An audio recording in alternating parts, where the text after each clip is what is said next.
the big question for me is, where does Sonya lie? Do they draft Sonya for their solo laner on a bigger map? Do they run the Medivh? Where are we going to stand in the new meta? Because this draft that we saw is completely unrelated to the Sonya Medivh reworks or changes to these supports. They were kind of already messing around with this before today. Yeah, I think that's going to come very soon. And even Thrall's not out of the question. I think Thrall still can make in lots of maps. That's possible. And Black has been using some. It's something else that we actually think a lot of the times the other green teams like to pick the tanks to support first and then hide their DPS. Like unless Ballistics gets to take some Hanzo, they would actually hide all their DPS, like picking Taika's always at the last moment. But oftentimes, KSV Black would always focus on what Rich plays at the first or before the second ban phase. That's also something else that you should take in mind. Maybe that will change later on. I think it hurt them during the draft a lot back in Eastern Clash. Maybe they will continue to do that. Of course, they have Noblesse drafting for the team all the time. That can change anytime. But Rich, compared to how highly it was picked all the time, I don't think he was perfect on those picks.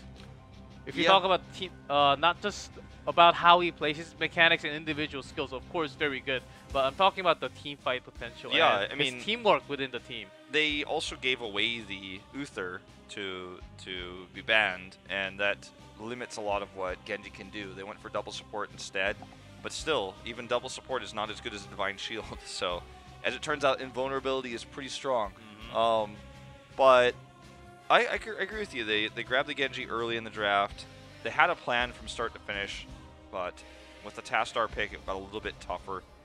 We are going into Battlefield of Eternity for Game 2. This was the map pick of KSV Black, so first ban will go to Miracle. They will instantly ban the Tracer. They're looking for the Genji or the Maiev here. That is the game plan. We'll see which one they get. Another alternative ban for KSV Black here would be the Uther, if they really want to play deep into the meta, or sorry, deep into the draft. But they're not going to give the Maiev, which means Miracle 100% grabs Genji here, you have to imagine. If they don't, I'm a little bit confused about that Tracer ban. Maybe they have some Hanzo themselves, but if they take Hanzo, it does follow that Tracer ban, because oftentimes if you take Hanzo alone, it's going to be Malfurion onto the other side, but this time it's going to be Genji. Rich's Genji was awesome. After 20, the Dragon Blade never ended until the end of the fight. Rich also plays a good Hanzo. This is the best Hanzo map in terms of win rate, and also in my opinion, I just think it's the map that suits him the best because you have a lot to work with in terms of how the map structurally is, because you have the Immortal to kind of block a lot of pathing. You stand behind your team in these choke points where it's very difficult to dive. So we're going to see Rich's Hanzo again, going to be paired with a Malfurion. And we've learned a lot about KSV Black over the last few weeks, but one thing that really stands out to me is they are very willing to give Uther to Genji, and they're very willing to prioritize the Malfurion over the Uther in any composition for them. And they just personally, or as a team collectively, don't feel that Uther is that strong. We've learned that through Eastern, through today's draft so far. Almost any other team, especially Ballistics, would have drafted the Uther there with the Hanzo to deny that from Genji. They feel confident they can deal with it. The only other reason that I can bring would be that Sake does not really like to play Uther. I think that's like the only other reason that we can think of, because Kyocha did play lots of Uther, but from Sake we barely ever saw Uther play, and Sake used to be a skill shot player and works a lot better with the changed Malfurion in a way. Because if you get a lot more skill shots hit, you can heal of your allies a lot more. So it does fit his playstyle a lot better for Sake. I think that's also a reason why they're picking Malfurion a lot more. It's a tough ban here, wouldn't you say? Because there's a lot of heroes that do really well. DPSs that compare with Genji, like for example, Greymane would be fantastic here. But also Sonya is a really scary pick with the Tyrael and the Uther. So those are two heroes that really do well given the circumstances of composition. I know I keep talking about the Illidan. I feel like we're going to see it at some point. This I don't think is going to be the time, but that's another hero in the past that screams ban me with this draft that we're seeing for Miracle. It's tough to choose one of the heroes that works so well with this composition. I think it's what they are planning to choose right after. If they're thinking like an ETC, I think Leeming Ban fits the draft right here. Genji Leeming, pretty good pair. Also poking for that immortal will be strong against Hanzo. Still very good. So let's see what they're thinking. Okay, banning Blaze seems like they are targeting that Blaze every single time. Yeah, they banned it last game as well. This is a little bit surprising, but you could see, for those paying attention, with the subtle gesture of HA2's facial expression when that was locked in. It's clear that he's been doing well with it in scrims, and he is the player who'd be playing it for Miracle. So for Black targeting him here, you could feel that frustration, the look on his face. So in some ways, this has definitely already been successful. The other cool thing they do, we were talking about how Sonya is really strong with this comp. They ban the Blaze, take the Sonya, and so this puts Miracle into a little bit of an awkward spot in terms of solo laning. The only other one they could pick that wins the matchup is Maiev. Thrall, if they choose Thrall, will not be for the solo lane. Could be a good composition for Thrall. Could go for his Crash Lightning, go into the 4-man. They have Tyrael, they have Sanctification, so grabbing Martel is not the worst one. Also, someone has to go for that camp at the same time, along with the wave clear. Fits the map, takes the percent damage onto Immortal, of course, a lot less every time he gets that nerf onto his trade. I would love Greymane Malthael here. Leeming is also available, as you mentioned. Doesn't pair as well with the Uther Tyrael. I'm gonna take Anub'arak, and I feel like this is related to Gunja's fairly small hero pool at the moment. Actually, really reminiscent of Gondar, actually, his small hero pool when learning the tank role in the pro scene after making it through open division. Wonder who's going. They may actually have to swap here a little bit with Tyrael and Anub'arak. H82's Tyrael is not bad by any means, but it's not fantastic. But I think he's going to have to play it unless they're going to put Judy back onto it, which opens a whole can of worms. And this is a fantastic pick to mitigate the damage coming out from Greymane to help win the Immortal race. As his ranged blind is so fantastic in these situations.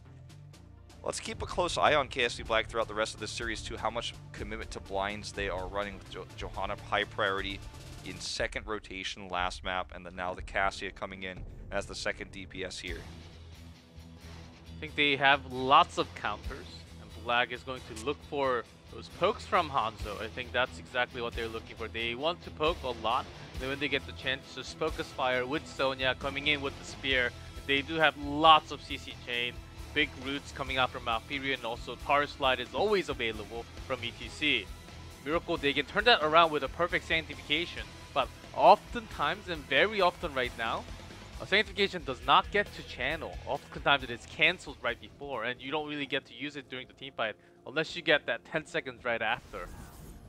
That will be a big problem that Miracle has to face. That's absolutely been one of the focal points in Korea versus Tyrael comps, because after Tyrael's level 1 shield rework, or basically the new talent he has level 1 to give 100% shields, Tyrael has been super high picked in Korea, and because there's so many other heroes that are so strong, he ends up making it through draft a lot, so that's clearly been something Korean teams are working on, is interrupting Sank.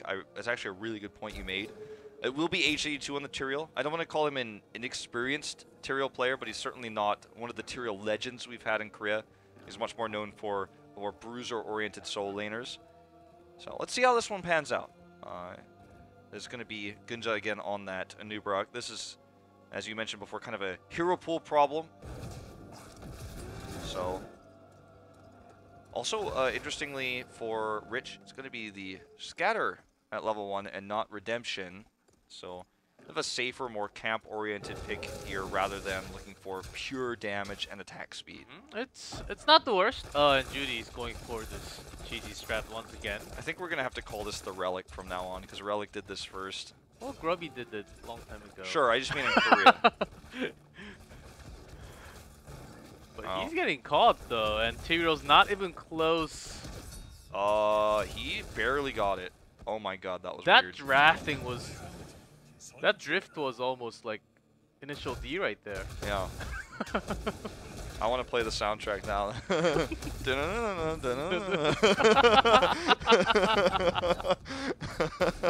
Well, is it really worth his life? Maybe at the later phase, but let's see a little bit more. Here's the contest for the camp, and Gunza's caught. I think he borrow charged in. Yeah. I think that's why he's so far back, all the way in there. I mean, they're down a member, and they're being aggressive. They're going to lose Gunza, but they did get the cap at least. So that's one small victory here. How that ends up working out. Cap's like on the left side actually because there's so much aggro here. It's like started getting aggro onto the heroes themselves.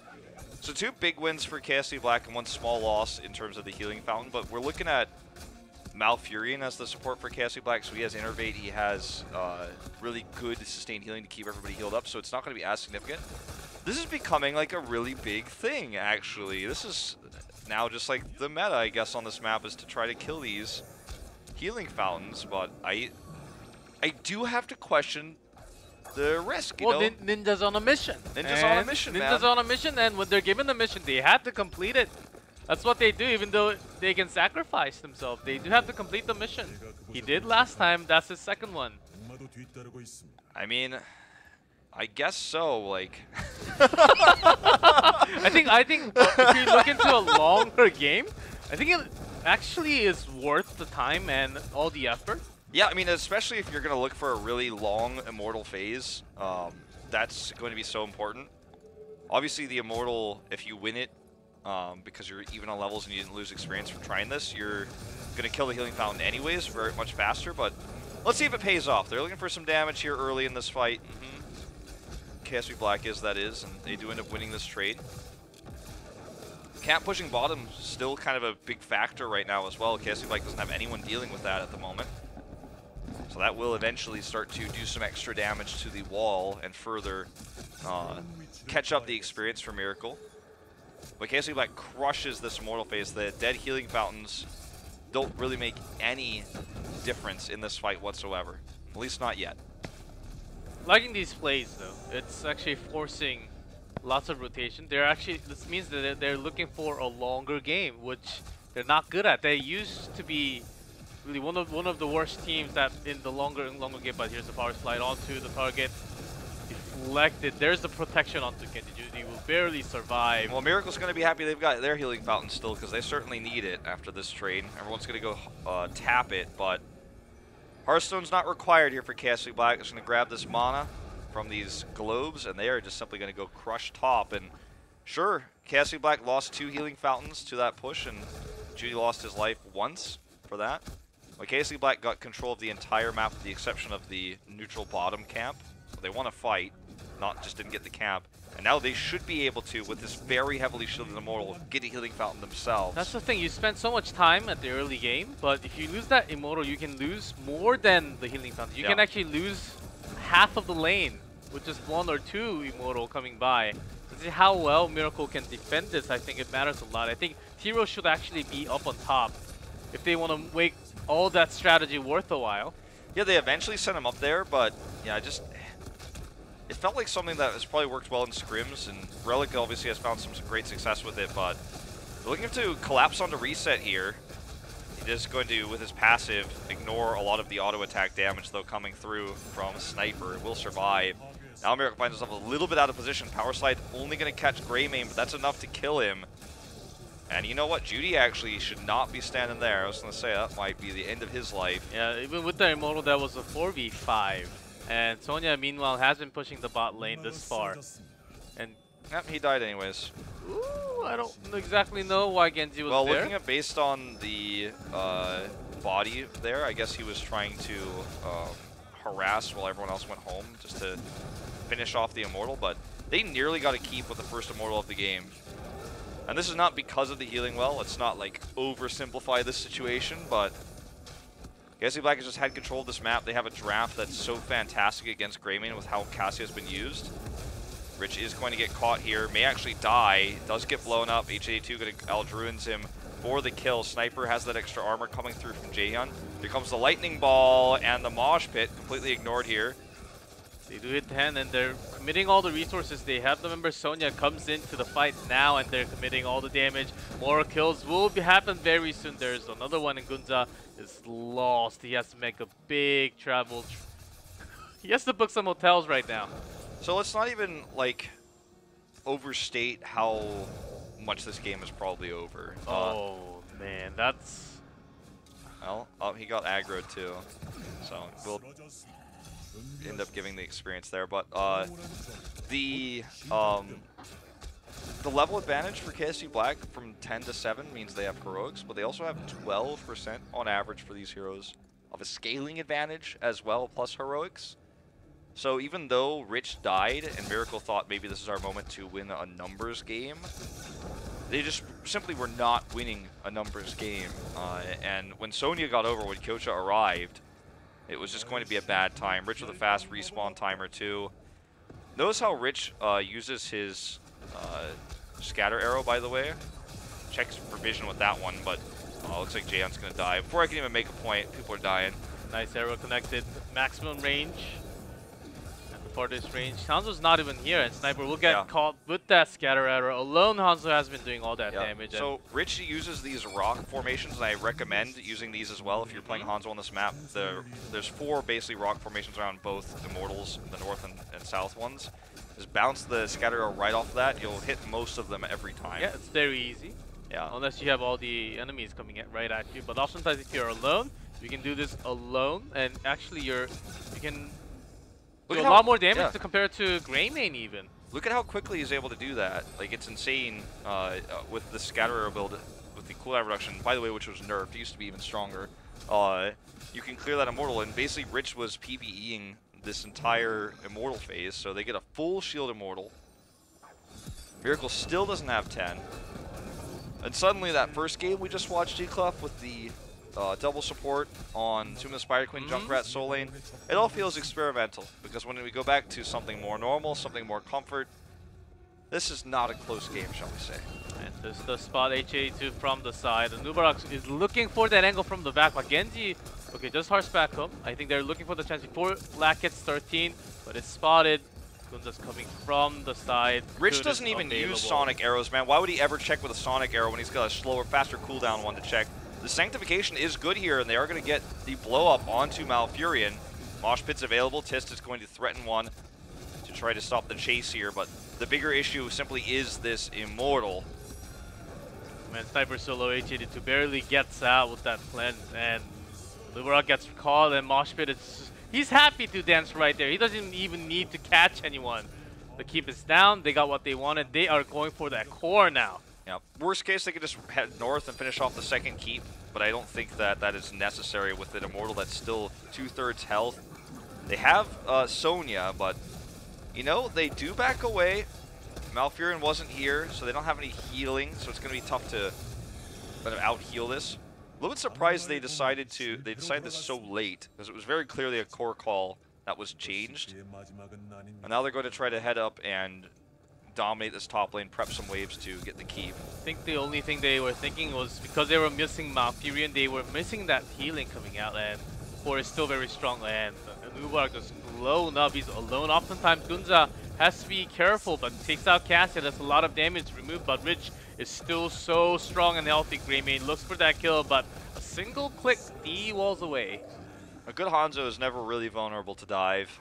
As it turns out, I feel like this is what we've been learning over the last month and a half of HGC Korea G-Clef. And they didn't get the core, they made the core call, then canceled it, backed off, got a kill on retreat. And I just love to see Rich use scatter arrows to check vision instead of using the Sonic arrow, because it's like on a shorter cooldown.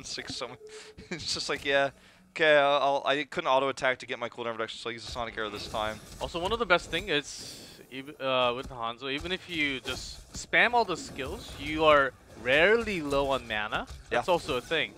If you go with that scatter arrow build with the simple geometry, if you complete the quest even stronger, Gunza's looking for that dive once again, misses. No D shield here either. So the Dragon Blade not really fit for a proper team fight. Ends up being wasted here. 100 seconds before that's going to be back online. KSV Black again 2 for 2 here, rather than looking for a greedy keep kill. Of core call they almost, well, they did call, but then canceled earlier. They're going to just look for another win on the Immortal. Allow that to finish the game. So Rich is just using these scatter arrows to wreak havoc on not only the Immortal, but the rest of the team. Judy too low to fight. Here comes the Mosh. It's onto the Tyrael. Means no Sank. Stun comes through. Divine Shield here onto Sniper, but look at Cassia is just so strong, man. Arrow completely misses. Cassia does get taken out here from Judy's dive, but he's going to pay for it with his life. Look at that scatter arrow. First damage coming in. They were waiting for that moment. They knew that Sanctification was locked in. That's the best time to do all that damage. And Cassia actually died at the end, but put out maximum amount of damage. Hanzo was poking from the side. I mean, Miracle, it was split apart so hard between them. I mean, the Cassia basically is a tank in some of these situations with the blind coming through and how much damage she could take. Even though she died, as you say, she was basically peeling. She was absorbing so much damage. And KSV Black now leads 16 kills to 4 as Rich will solo this Immortal while everyone else zones out the members of Miracle. Tist to the left side. I should say everyone else, really just ETC there. Zones out the members of Miracle. KSV Black then takes this camp. I imagine no world in which this game does not end with this push.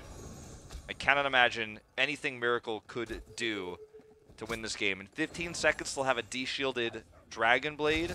That's all they've got. Gunza's here alone, but here comes the Blade. Good cocoon onto the ETC. Rich is under fire, but Judy can't quite finish him. And now, Judy's very low. Divine Shield was not up during that entire fight, which meant that Judy could not do as much as he would have liked to. It's up now, but it's too late. The game is over. The game is already over. They were looking for that timing. I don't think this was the right time to do so. Maybe when the Immortal was going towards that keep, because Sanctification was coming online in 20 seconds. It's back now. I think they had a smallest chance, and that was their best timing. They were way too early, felt rushed. I know they were going to lose the game if they didn't do anything, but it was not the best timing to engage right there. No, just unlucky they used the Divine Shield so much earlier, which meant that they used it on Sniper to try to turn the fight, but that meant that it wasn't there for the Dragon Blade, which meant that when Judy was almost able to get the kill onto Rich, he didn't have it. If he had it, that might have been an extra movement speed and just a little bit of extra swinging power to go ahead and finish them off and get that kill, which could have meant maybe a snowball in the fight, a wipe that allows them to barely survive with their 55% core and their very low health keep. Where's Rich's hero damage or siege damage? 54. Obviously, compared to like a Sonya, it's going to be pretty low, but he basically only attacked the Immortal and still has 54k siege damage. And also, Cassia died a couple of times during the team fight, but still, her number is not so low. It's about the same, only 3k difference in the siege and also hero damage. That's a pretty good Cassia, if you tell me, because she was focused hard every single team fight. 5 deaths on Sniper. We saw very few Sanctifications. The Sanctifications we did see were the Sanctifications that won Miracle the few fights they did win. I want to say won fights, but they won like trades, right? They never really won like a team fight, never got a team wipe. It's tough when you have 2 targets for Divine Shield. Both the Greymane and the Genji gain so much from it that sometimes it's hard to judge where you want to use it, because that last fight, they didn't have it because they used it on Sniper, because it looked like a moment where Sniper might actually be able to, as Greymane, do enough damage to win the fight. Which wasn't the case. That makes Sanctification all the more important, and H82, again, not known for his Tyrael play, so all these things kind of compounded against a world-class team like KSV Black, who had a proper draft, and Cassia ended up being the perfect last pick against the damage coming through from Greymane. They looked fantastic. They look so strong on this map right now, G-Clef. Yep, KSB knew that Gunza oftentimes, he was early on his dives. Oftentimes, when you have Greymane, Genji, and everything together, you have to dive in together. That's why dive cover is so strong. But oftentimes, Gunza was alone and focused, and he died. Even before anyone else came in, Greymane was trying to catch up to his speed. It seemed like he was the one shot calling and going in when everyone was not ready. Even Tyrael was never there to for the Sanctification. If that was there, maybe Gunza could have survived, provide some room for Greymane to come in and do that damage when basically they're protected and never taking damage from anything else, but the teamwork was just never there when they made that engage. Well, we'll see if they can change things up going into our third and potentially final map of this first series. But before we go there, we are going to have a very short break. We'll see you in just a few. Every fourth seismic slam